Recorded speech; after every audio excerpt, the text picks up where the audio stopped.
Iwan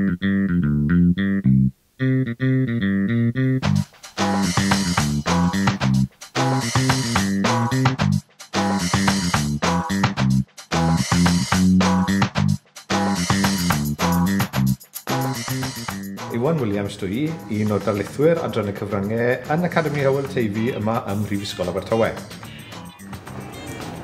Helo, os ydych chi'n edrych yn y fideo yma, mae'n eitha debygol bod rhyw fath o ddiddordeb gyda chi ddod fan hyn i Prifysgol Abertawe i astudio'r cyfryngau. Cyfle felly, yn y fideo yma, i chi ffindo mas nid yn unig pwy ni darlithwyr, ond mwy o fanylion am y ddarpariaeth. Neu lle BA yn y cyfryngau a chysylltiadau cyhoeddus, neu BA yn y Cymraeg y cyfryngau a chysylltiadau cyhoeddus. I ddod o hyd i fwy, cadwch mlaen i wylio.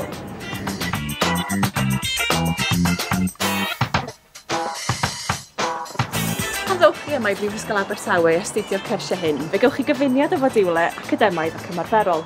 Y rheswm dros hyn ydy o'n profiad ni mae cael cyfuniad o wybodaeth gefndirol, hanesyddol ac theoretic am y maes cyfryngau yn eich galluogi chi fynd ati i wneud eitemau, rhaglenni a prosiectau ymarferol o safon ac o sylwedd. Ac o'n profiad ni, mae hyn yn eich gwneud chi'n raddedigion llawer mwy cyflawn a deniadol i gyflogwyr. Enghraifft, mae gennym ni fodiwl poblogaidd o'r enw testunau trawsgyfryngol. Modiwl lle gewch chi gyfle i drin a thrafod sut mae trosglwyddo testun o un cyfrwng i gyfrwng arall. Enghraifft, sut mae llyfr yn cael ei drosglwyddo'n ffilm, neu sut mae ffilm yn cael ei droi'n gyfres deledu. Yn ychwanegol at y math o asesu fyddwch chi'n ddisgwyl ar fodiwl academaidd, enghraifft traethawd a chyflwyniad, fe gewch chi gyfle i fynd ati i greu triniaeth greadigol fydd yn eich galluogi chi droi eich holl destun o un cyfrwng i gyfrwng arall. Mae'r math yma o asesu a'r math yma o fodiwl yn nodweddiadol o'r hyn sydd gennym ni ar y cyrsiau hyn.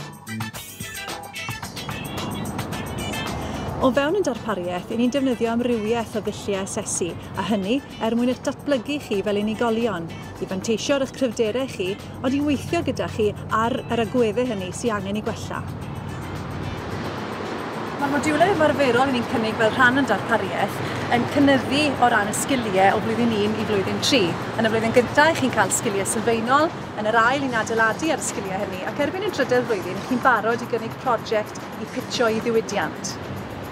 Mae'r modiwl cynhyrchu digidol yn rhoi cyfle i chi fel myfyriwr i wireddu prosiect o'ch dewis chi a chynhyrchu cyfanwaith erbyn diwedd y modiwl, a hynny wrth gwrs gyda chefnogaeth staff ar ochr dechnegol, ond hefyd ar ochr gynhyrchu. Fel rhan o'r asesu, ni'n gwahodd aelodau diwydiant mewn i'n cynorthwyo ni, fel eich bod chi'n cael y cysylltiad hanfodol na gyda darpar cyflogwyr yn ystod eich cyfnod yn y brifysgol. Erbyn hyn, mae'n siŵr eich bod chi wedi gweld beth yw'r pwrpas o wneud astudiaeth academaidd o'r Gymraeg ac o'r cyfryngau.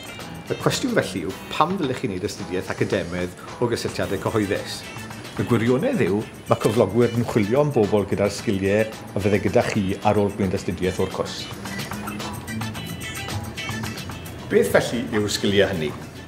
Wel, yn gyntaf, mi fyddwch chi'n dod i ddeall beth yw hanfod stori newyddion dda.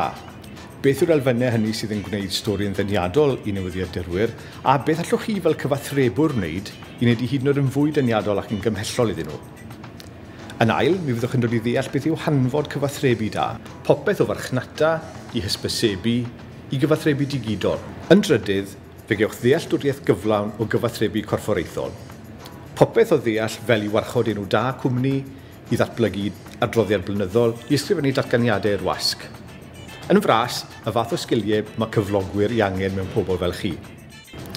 Felly, os oes gyda chi ddiddordeb yn y maes, dilynwch y dolenni isod i ddod o hyd i fwy o wybodaeth. Neu, croeso i chi gysylltiad ni'n uniongyrchol. Gobeithio'r glywod nhw wrthoch chi.